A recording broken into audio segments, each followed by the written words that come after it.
Good afternoon, my friends. Welcome back to East Tennessee on this lovely spring Saturday afternoon. It's a little breezy and it's pretty chilly. Nice thing about the weather in Tennessee is you get every season in one day.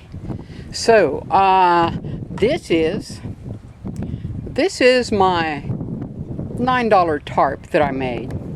It's 10 feet by 12 feet, and it's made of $1-a-yard polyester. It's got about, it's got less than $1's worth of ribbon on it, but thread and all, it's a $9 or $10 tarp. Well, I'm about to turn it into a $20 tarp. So if you'll stay with me, I'm going to get it down, and we're going to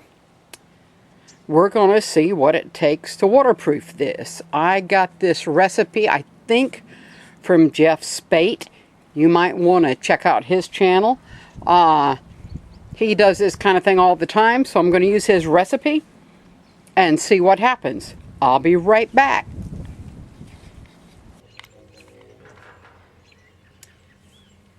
As I said, this is a recipe I got from Jeff Spate. And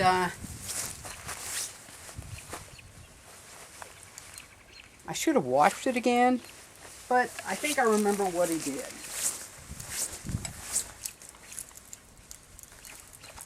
The only thing I'm worried about is the mixer here, because once I get committed to this, it's got a limited amount of time before it starts to set up, so we'll see what happens.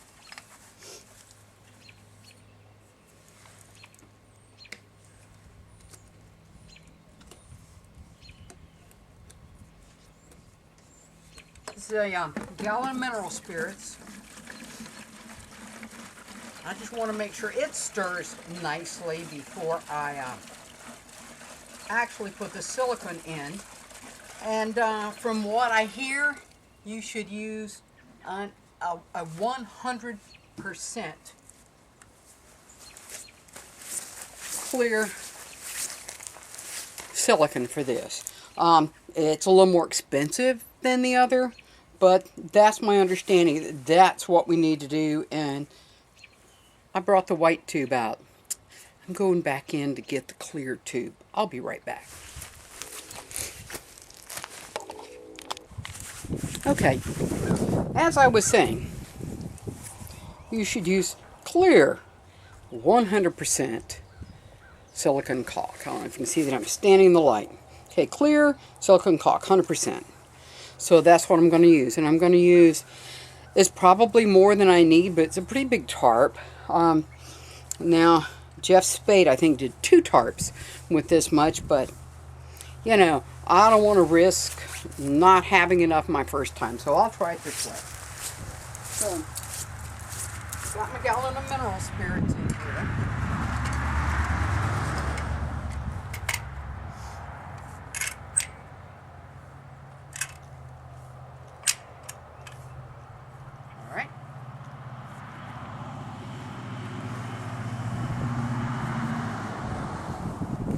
Like I said, this is my only concern. Is this going to work?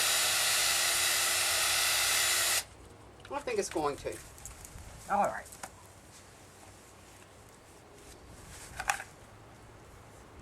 Let's give this a try.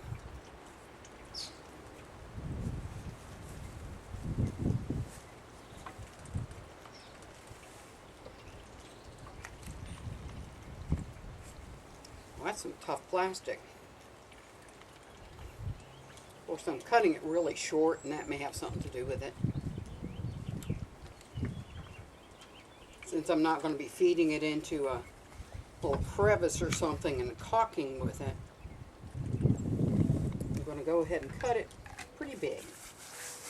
Now, see if I've got something to poke it with. I think this will get in there.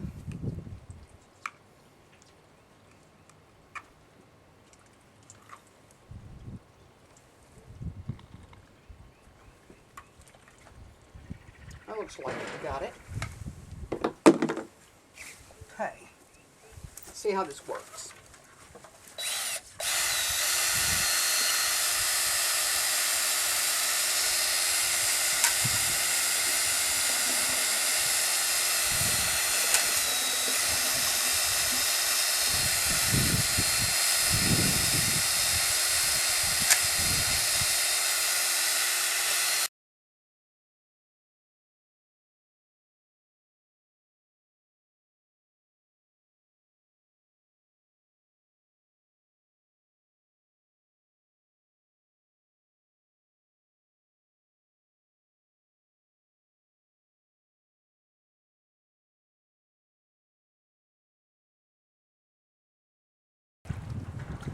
It could be that at this temperature I'm just not going to get all of the lumps out. So I'm going forward. What do you think? Let's do it. I think one of the problems of doing this in a bucket is making sure everything gets saturated, according to Jeff Spade. But since I opted for a little more, for my tarp, still it's going to be a job getting it all saturated, but we're going to do it. As I said, use gloves. Well, it looks like that's going to do beautifully.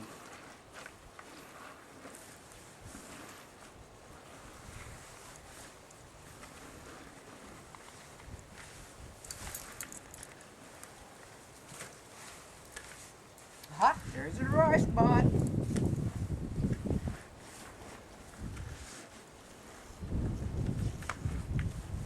Yeah, I don't know how he could do tarps in this amount, but probably better at it than I am, and probably he was using nice light ripstop nylon, and I'm using $1 a yard polyester.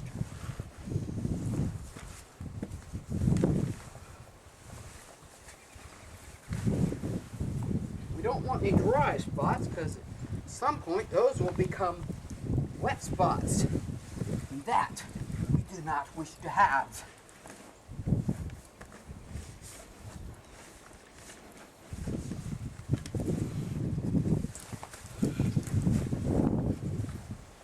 So now I have pretty much, I think, just about doubled the cost of this tarp, but still not like the $60 it was going to cost to buy a 10 by 10 tarp. Ha, another dry spot.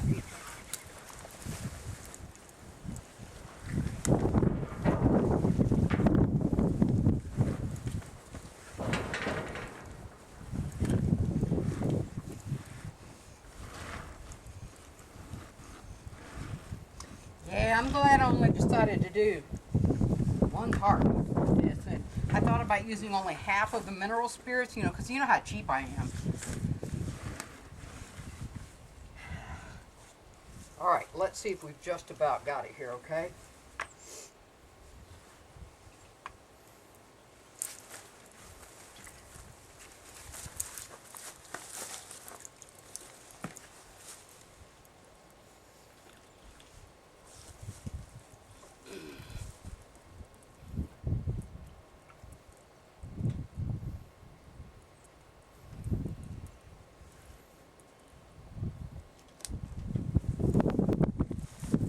See what we got.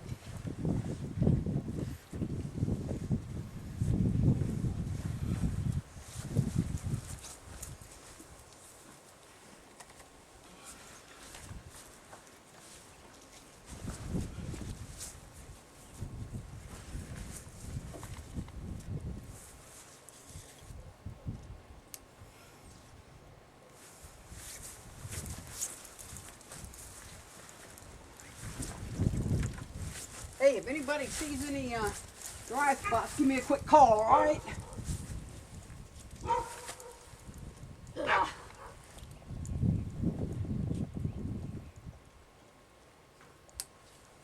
All right, that's a start. Let me see.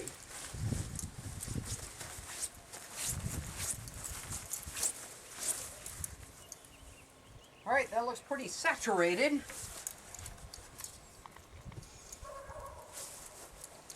See these pants? I wanted to waterproof them, so I didn't mind getting this all over them. It's a good thing.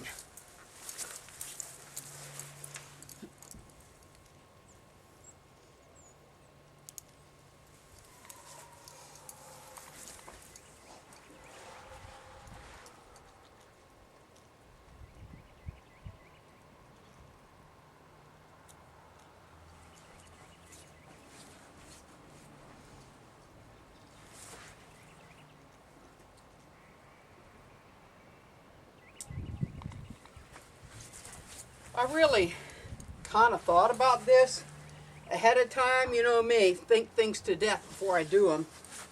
And it occurred to me that having everything ready to get this thing up on the line as quickly as possible was the way to go.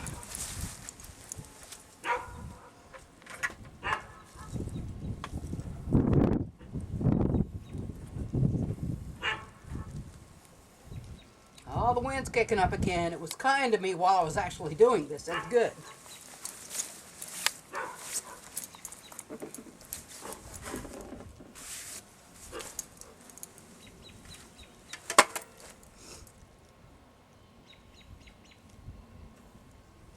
All right. Do a quick walk around, see if I see any spots that look dry.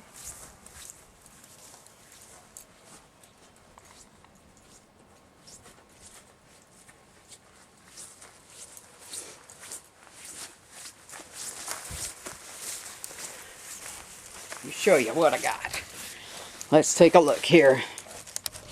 All right, so there it is. Looks pretty good.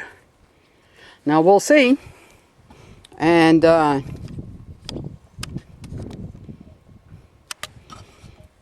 see how it goes. Sun's starting to go down. And we'll just have to see how waterproof it is when I come out tomorrow. Think I'll put a few more stakes in it, my friends, and call it a day. And, you know, I always talk about how cheap I am. Got it on my glasses, not good. I always talk about how cheap I am about things. And every now and then, there's something I just have to have. And so, if any of you have not ever gone out to Red Arc Knives and seen Michael Mara's handmade knives, their artwork, their jewelry, they're amazing knives. And I have been wanting, I met Michael on an art metal group I was in about, it's been almost 16 years ago now. It was an amazing group, amazing artists from all over the world. And Michael's, I can't remember if he's in Colorado, but somewhere out that way. And Michael's amazing. And I've worn on one of his knives and one on one of his knives, but it was, they were way above my budget. And didn't keep me from wanting one of his skein do very, very badly. And as I said, go out to Red Arc Knives. Look for Michael Mara if you want to see some just stunningly beautiful and unusual knives. So I wanted one of his skein do, and I've been talking about it with him for years.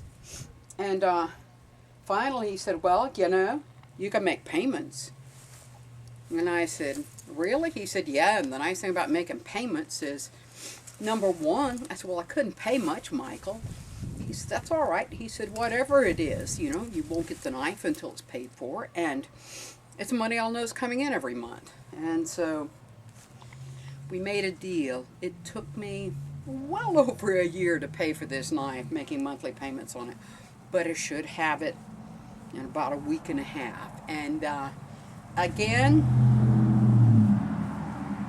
It is worth every penny I'm paying for it, because it means more than just a knife. Like I said, it's a piece of art, practically a piece of jewelry. And he's a remarkable craftsman. So very different from the kind of knives that, you know, we use normally for bushcraft, but still, I can't wait to get it. It should be done soon. And I'll show it to you on one of my videos. I'll probably take it to the nap-in with me. And I apologize that I just haven't gotten many videos out lately, but just been more than I could do. After May, I'll be able to really get back in the saddle again. I got lots of ideas. So go out and check out Red Arc Knives. I'm going to leave this. I have no idea how this chilly weather is going to affect how it cures, but we'll see. I think humidity has more to do with it. I just hope it's humid enough for it to cure. I think it probably is. And then we'll see how well it works. Now, it's supposed to have some more tie-outs across the top, but this was the only chance I had before my nap-in 2 weeks to get out here and get it done, and I couldn't count on there being pretty weather to do it later. So here it is. I will just have to waterproof the little tabs I sew on later. Thank you for staying with me through this.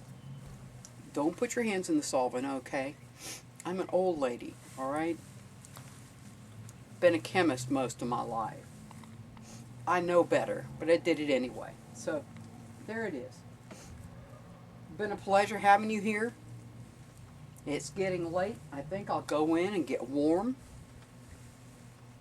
Sunday wouldn't even come out for this video. And I'm excited. We'll see how this comes out, okay? Thank you for joining me here, and come back anytime. Always glad to have you.